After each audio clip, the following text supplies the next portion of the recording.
አሰላሙ አለይኩም ወራህመቱላሂ ወበረካቱ። ድና የተከበራችሁ የቻናሌ ተከታታዮች እንዴት ናችሁ? ደህና ናችሁ? ሰላም ናችሁ ወይ? አማን ናችሁ ወይ? እንዴት ናችሁ? ሰላም ነው? ሰው ሲጠፋፋ መፈላለግ ምናምን ተረሳ እንዴ? ነው እዛው ኢጃዛ ወጣችሁ እስካሁን ድረስ አልተመለሳችሁም። እሺ ቢኩም ተመለሱ፣ ወደ ስራ ይበቃል። ኸሊ ወሊ ኢጃዛ እና ላይክ፣ ሼር፣ ሰብስክራይብ እያደረጋችሁ ቻናሌን አበረታቱ። ሰሞኑን ጠፍቻለሁ ለ4-5 ቀን መሰለኝ ከኢድ በኋላ የፖስትኩ አይመስለኝም እና ተጠፋፍተናል። ያው አልመቻችም ማለት የሆነች ነገርም ገጠመችኝ። እስቲ ዱአ አድርጉልኝ፣ ዱአ ምናምን አድርጉልኝ። አብሽሪ አይዞሽ ዝድዬ ምናምን እያላችሁ ኮሜንት ላይ ጻፉልኝ። ነው ውዴቶች፣ በኮሜንት ላይ አጽናኑኝ። ያልፋል እያላችሁ ብቻ ጻፉልኝ። አብሽሪ ያልፋል፣ አብሽሪ ያልፋል። የማያልፍ ነገር እዚህ ምድር ላይ የለም በህይወት እስካለ ማለት ነው። ችግርም መከራም ስቃይም በቃ ጤና ምንም በሆነ ነገር ብቻ ሲገጥማችሁ የማያልፍ ነገር የለም። ምክንያቱም ስላየሁት ማለት ነው፣ ደርሶብኝ ስላየው የማያልፍ ነገር የለም። አልሐምዱሊላህ ብሎ መቀበል ነው እንጂ ማለት ነው። ብዙ ሰው ብዙ ፈተና አሳልፎ ነው እዚህ የደረሰው። ማንኛውም ሰው ቢሆን አረብ ሀገር ራሱ ለመሄድ ብዙ ፈተና እናልፋለን። ፕሮሰሱ ምኑ ምርመራው ብዙ ነገር ያ ሁሉ ታልፎ እንዴት ተረት ይወራል እና መከራም ችግርም ስቃይም ያልፋል እና አብሽሪ ያልፋል እያላችሁ ኮሜንት አድርጉልኝ። እንወድሻለን ነው ዝግይ ምናምን በርቺ ነው ትሉኝ የለ እስቲ አሳዩኝ፣ አጽናኑኝ፣ አይዞሽ በሉኝ ውዴቶቼ ማለት ነው። ሲቀጥል እንዴት ናችሁ? ኢድ እንዴት አለፈ? አሁን ደግሞ ሸዋል ጾም ላይ ናችሁ። እኔ ግን አልጾምኩም፣ ምክንያቱም መጫት ነኝ። ፈርዱን ከጾምኩኝ ሱናውን ኢንሻአላህ አስቤ ነበር፣ ግን አልቻልኩም፣ ወኬ አልቻልኩም እና እኔ ደግሞ ሙሉ ያልፈተው ምክንያቱም ማሽፍት ሸይ ሐቢብቲ عشان انا بستخدم عبرة عرفت كيف وعشان هي 30 يوم ما وقفت صيامي ما عندي قرد. عرفت كيف؟ فهمتيني ولا ما فهمتيني؟ اذا ما فهمتيني يعني استرجمي هذا اللغة مالي እና እንደዛ ወደቶቼ በተረፈ ሰላም ናችሁ አይደለም? እና እንደምነግራችሁ ነገር ማለት ነው ባለው ሁኔታ ማለት ነው ባለው ሁኔታ በዛች በሁለቱ ሀገራት እንትን ባሉት ሁኔታ ማለት ነው እንትን ተብሏል እንዴ ማለት እናንተ ጋር ዋጋ ጭማሪ ምናምን አለ እንዴ ማለት አስቤዛ ምናምን እነ ኹድራ እነ ፈዋኪ ብቻ አስቤዛ ማለት የቤት አስቤዛ የምግብ ነክ ወይም እነ ሳሙና ምንም ነገር ሊሆን ይችላል። እነ ልብስ ሳሙና ማጠቢያ ምናምን እንዲሁ ከጨርቅ ጀምሮ ማለት ነው። እንዲሁ በዚህ ሰሞን ለየት ያለ ጭማሪ አለ ወይ? ይሄንን እስቲ አስረዱ። እኛ ጋር ትንሽ ጨመር አደረገ። እነ ጨው እነ ስኳር እነ ምናምን እዛ ላይ ወጡ። ምክንያቱም የነዳጅ እጥረት ተፈጠረ። መኪና ራሱ ጨመረ። እንደውም ባሶቹ ምናምን አይንቀሳቀሱ፣ ባስና ታክሲ አይሄድም። ያው ባጃጅ ምናምን ክፍት ባጃጅ እና ሽፍን ባጃጅ ነው እንጂ ማለት ነው። ለምንድን ነው? ያው በነዳጅ እጥረት ነው፣ ግን በሌላ ነገር አይደለም። ይሄ ነገር የተከሰተው በእኛ ሀገር ብቻ ነው ወይስ እናንተም ጋር አለ? በነገራችን ላይ ነዳጅ አረብ ሀገር አለ። ያው ባለው ነባራዊ ሁኔታ የትም ሀገር እንዲያው የሆነች ነገር ስትፈጠር ዋጋ ይጨምራል እንጂ ነዳጅ መቼም አረብ ሀገራት እንኳን ለራሳቸው ለሌላ ሰው ይተርፋሉ አይደል? እና ጨመረ ወይ?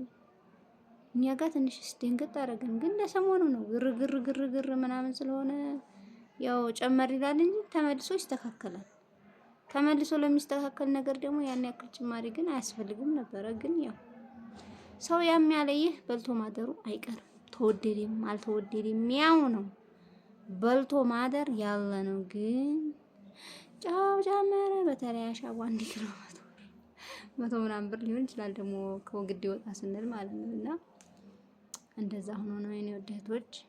ያው እንዲህ ስላችሁ እኔ አንድ ቀንም ኑሮ ተወደደ ምናምን ብዬ አውርቼ አላውቅም። ታውቃላችሁ ኑሮ ውድ ነው እንዳትመጪ የሚል ነገር ተናግሬ አላውቅም። ባላችሁ ነገር ተበቃቅታችሁ ትኖራላችሁ። ሰው እንደ ቤቱ ነው እንጂ እንደ ጎረቤቱ አይኖርም ብዬ ብዙ ጊዜ እናገራለሁ። ያው እንደምታውኝ ወይም ደግሞ እንደምታዳምጡኝ ከዚህ በፊት እንደተናገርኩት ማለት ነው።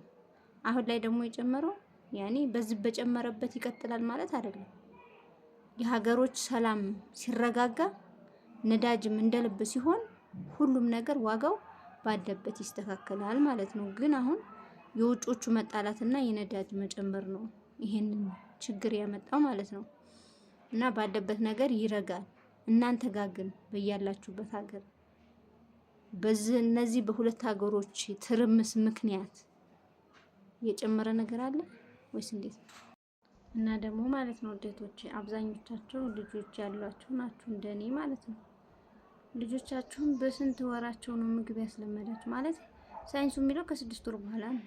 ግን ልጆቹ ጠንካራና ያኔ ደህና ከሆኑ 6 ወር ባይሞራ ምን ችግር አለው?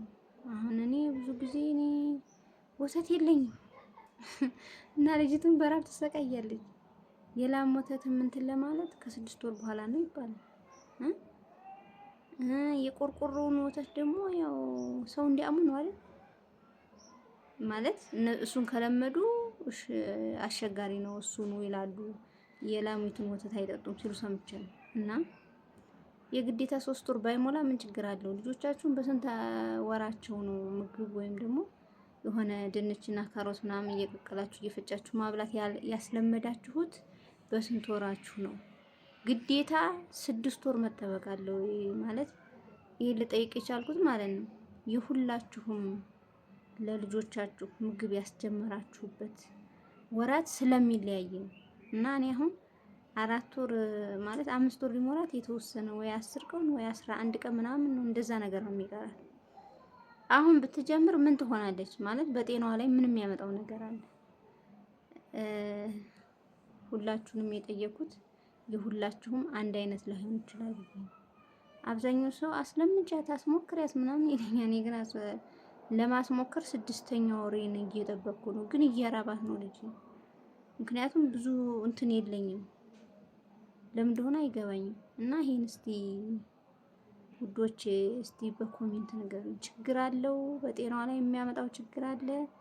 የሆነ ድንች ካሮት ምናምን እየቀቀልኩ ፈጭቼ በሰጣት እንደዚህ አንድ አቮካዶ ነገር ምናምን ማለት ዋናው እህሉን ሳላስለምድ በፊት በእንደዚህ አይነት ነገር ባስጀምራት በጤናዋ ላይ ችግር አለው? ምን ችግር አለው? ማለት እናንተን ታሳልፋችሁት ልምድ የተነሳ ማለት ነው። እንደኔ እናት የሆናችሁ ልጆች ስለምትኖሩ አላችሁ። ምክንያቱም ያኔ እንደውም ስወልድ ምናምን በኦፕሬሽን ስወልድ እንደዛ ታምሜ እንደዚህ ሆንኩ ስላችሁ በውስጥ መስመር ገብታችሁ እኔም እንደዚህ ነበርኩ እንደዚህ ያጋጥማል ምናምን ብላችሁ አብዛኞቻችሁ የልጅ እናት ናችሁ ማሻአላህ። እና ችግር አለው ወይ 6 ወር ባይሞላው?